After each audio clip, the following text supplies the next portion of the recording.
Romantic thriller एक villain को direct किया है मोहित सूरी ने। सिद्धार्थ मल्होत्रा, श्रद्धा कपूर, रितेश देशमुख और आमना शरीफ अहम भूमिकाएं निभा रहे हैं। तो क्या एक विलन बॉक्स ऑफिस का हीरो साबित होगा? आइए पता लगाते हैं।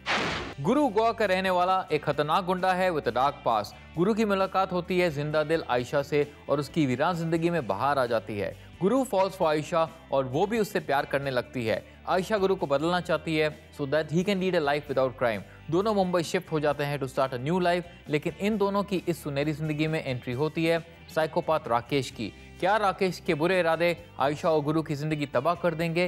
हीरो और हीरोइन की जिंदगी में आगे क्या होता है, इसका जवाब देगा एक villain. X student Siddharth Malhotra निभा रहे हैं गुरु का किरदार। अपनी पिछली फिल्म हंसी तो फंसी से सिद्धार्थ ने प्रूव कर दिया that he has grown as an actor. Guru के रोल में he shows a lot of intensity and lets his eyes and expressions do the talking. Siddharth के फैंस उनकी इस परफॉर्मेंस से काफी खुश होंगे as they will get to see him in a different avatar. Action scenes में भी वो काफी कन्विंसिंग हैं, लेकिन कुछ जगहों पर he does not seem to be in control of his emotional range. Shraddha Kapoor दिखाई देंगी एज आयशा। आशिकी 2 के सक्सेस के बाद श्रद्धा से काफी उम्मीदें जुड़ी हुई हैं। इनफैक्ट श्रद्धा की परफॉर्मेंस कुछ हद तक आपको आशिकी 2 की याद दिलाएगी। She is spontaneous and bubbly and shares an easy chemistry with her co-star Siddharth. लेकिन she tends to go overboard और उनका कैरेक्टर भी हाफ बेक्ड है।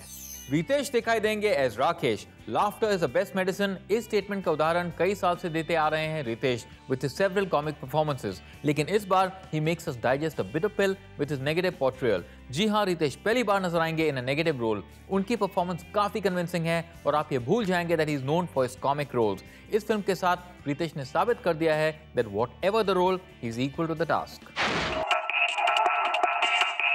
एक विलन को डायरेक्ट किया है मोहित सूरी ने। आशिकी 2 के फिनोमिनल सक्सेस के बाद ये मोहित की नेक्स्ट फिल्म है। इनफैक्ट मर्डर 2 और आशिकी 2 के एलिमेंट्स इस फिल्म में देखने को मिलेंगे। इसके अलावा Mohit also had some finer nuances. Thrills and action take precedence over romance which could have been better. Flashback की वजह से कुछ सीन्स डिसजॉइंटेड लगते हैं। एक्शन सीन्स दमदार हैं, लेकिन कैरेक्टराइजेशंस वीक हैं। ओवरऑल मोहित सूरी की डायरेक्शन डिसेंट है। एक विलेन का म्यूजिक दिया है अंकित तिवारी, मिठुन और पाकिस्तानी बैंड सोच ने। गलियां जिसको अपनी सोलफुल आवाज दी है अंकित तिवारी ने, एक स्लो और एंजॉयबल गाना है। This song is already number 1 और फिल्म के मूड को अच्छी तरह से कैप्चर करता है। बंजारा एक बहुत ही सुकून देने वाला सॉफ्ट सॉन्ग है जिसको गाया है मोहम्मद इरफान ने। इसके लिरिक्स काफी इंटरेस्टिंग है और म्यूजिक काफी refreshing. This song is apt for a long drive this monsoon. आवारी को गाया है अदनान धूल और ममीना मुश्तिसान ने। ये एक बहुत ही दर्द भरा गाना है featuring Prachi Desai who is able to emote the right mood of the song and brings life to its lyrics. जरूरत एक सैड और रोमांटिक सॉन्ग है जिसको अपनी आवाज दी है मुस्तफा जाहिद ने।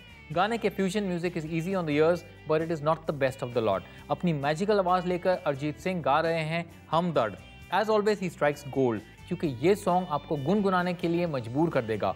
ओवरऑल एक विलन के गाने काफी रोमांटिक और अच्छे हैं।